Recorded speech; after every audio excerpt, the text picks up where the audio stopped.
Bonsoir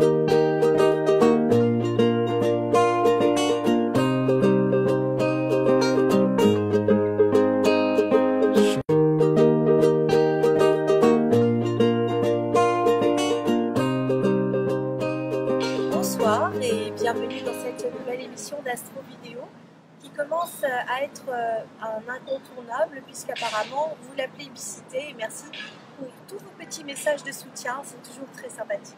Dans cette nouvelle émission d'Astro Vidéo qui se passe dans les jardins de Bercy et juste à côté nous avons Bercy Village. Alors on a profité de ce petit moment où il ne fait pas trop chaud parce qu'aujourd'hui il a quand même fait 30 degrés à Paris et encore je suis sympa.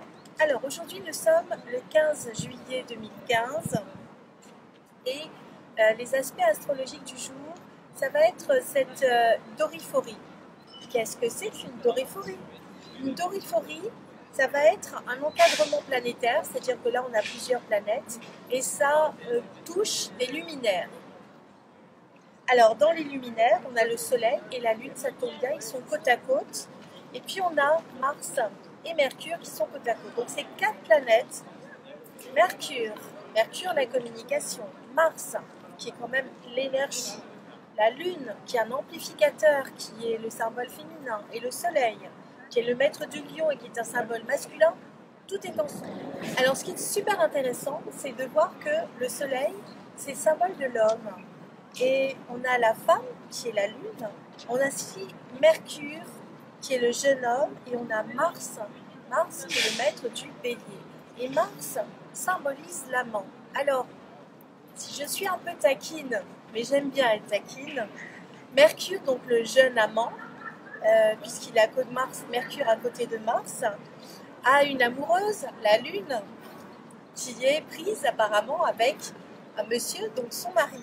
Alors, on peut se dire qu'il peut y avoir des histoires un petit peu illicites avec le mari, l'amant, la femme.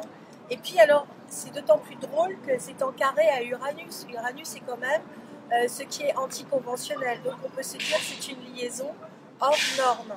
Alors quand on sait que pendant les vacances, certains sont partis en vacances, d'autres sont restés, au niveau des couples, certains sont séparés, on peut se dire que c'est la fête au village. Mais bon, je ne dis rien.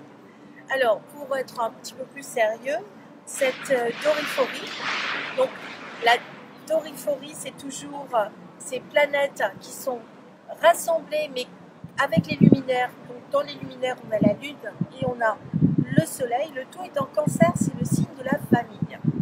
Ça veut dire qu'on peut avoir des familles qui se regroupent, qui sont ensemble. Vous allez me dire, oui, on est 15 juillet, c'est les vacances, forcément.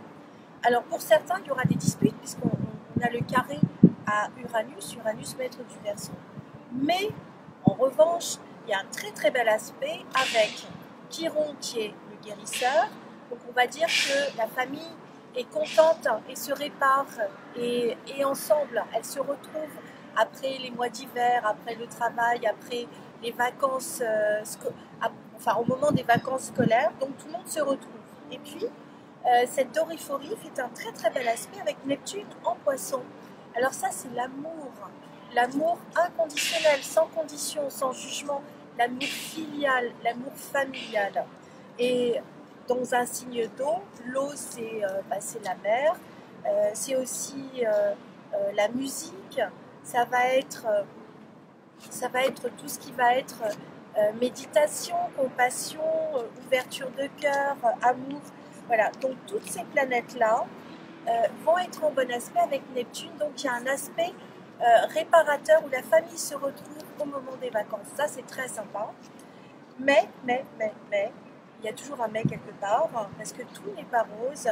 Il y a un aspect d'ambiguïté ou un aspect plutôt de blocage mineur, c'est ce qu'on appelle un 135 degrés, avec la conjonction Mars et surtout Mercure. Donc les deux sont côte à côte, comme je le disais hier. Il peut y avoir une communication qui peut être un peu agressive. En tout cas, on peut avoir le sentiment que c'est un peu bloqué, un peu restreint, parce que c'est un aspect mineur avec Saturne. Donc il y a des retards, il y a des inconvénients, on aimerait que ça aille plus vite. Ça peut être aussi une tendance à se disperser et à vouloir tout faire en même temps. Alors on a cette conjonction Mars-Mercure qui fait aussi un 45 avec Vénus. Donc là encore, il peut y avoir des discussions qui ne sont pas toujours très diplomatiques. On dit peut-être un petit peu trop ce qu'on pense. On a des canards par exemple qui s'expriment peut-être un petit peu trop fort. Je rigole. Alors, on a cette doriphorie qui va vraiment donner une impulsion très forte aux signes d'eau. Alors les signes d'eau, ça va être le Cancer, bien sûr, qui va être extrêmement sollicité, valorisé, qui va être heureux, mais qui va tourner la porte soudainement sur certaines choses, puisqu'il va couper avec Saturne et il va tourner Kazakh avec Uranus. Donc ça va être de manière soudaine. Il va y avoir un nouveau chapitre de vie, un changement, envie de prendre sa liberté, de claquer la porte, enfin un envie d'ailleurs. Et puis, on a ce très bel aspect avec Neptune en Poisson.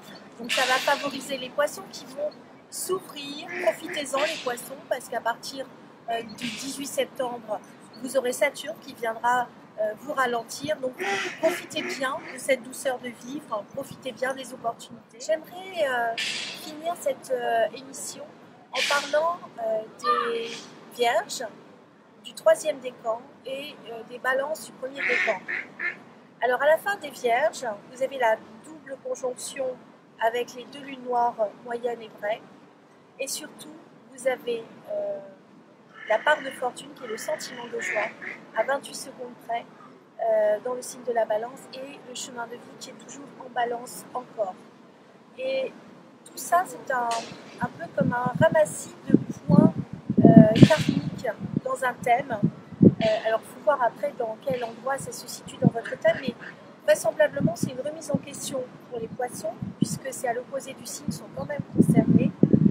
C'est une remise en question pour les vierges du 3e décan, et c'est une ouverture très importante pour les balances, notamment du 1er décan. Mais ça peut être aussi qu'on lâche tout ce qui est mental, on se dit, ok, c'est bon, on dépose le fardeau, et on va dire, on va s'engager, on va faire confiance, on va être dans l'ouverture de cœur et on va s'avancer sur un nouveau chemin en ayant un petit peu plus de confiance et en suivant son cœur et en suivant sa part de fortune, son sentiment de joie. Voilà. Alors c'est ce que je vous souhaite, c'est de suivre votre cœur en cette belle journée du 15 juillet 2015. Alors je vous dis à bientôt et je vous fais un gros bisou à tous les petits canards qui nous écoutent.